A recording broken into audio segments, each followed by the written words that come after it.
essentially moved out around Kyiv. They've now refocused towards the east, and they're also focusing on Mariupol and the Donbass region. The fighting around Mariupol particularly has intensified. Additionally, around Kharkiv, the situation there is getting quite intense. Also, slightly north in Sumy, there's still heavy fighting there.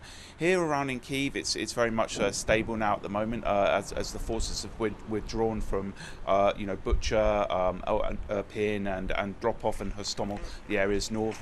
So essentially, that phase or that objective of the Russians to take the capital has essentially failed, and now they're refocusing on the east and the Donbass region. In terms of the humanitarian situation, it's a mixed picture, particularly in Kharkiv. There is still supplies coming in, both humanitarian and military. Mariupol is a different matter. The situation there is particularly dire. It's very much street-to-street fighting, and surprisingly, the Ukrainians are still holding on to certain areas of the city. As for the civilians, there's estimates to still be about 100,000 still trapped within that city, and it's particularly dire there.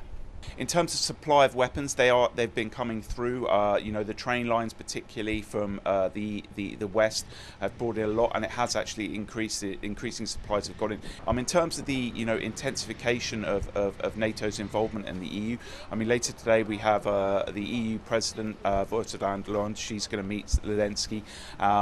She's likely on her way to Kyiv today, and that's part of the overall kind of strategy of the government here in Ukraine. It's really mobilised, particularly the EU, NATO, against what they see as the Russian aggression against their country, and this element of supplying arms, but also creating the moral high ground of what they see as an invasion of their country, has been very much mobilised here by the government here, and getting NATO and the EU on the Ukrainian side.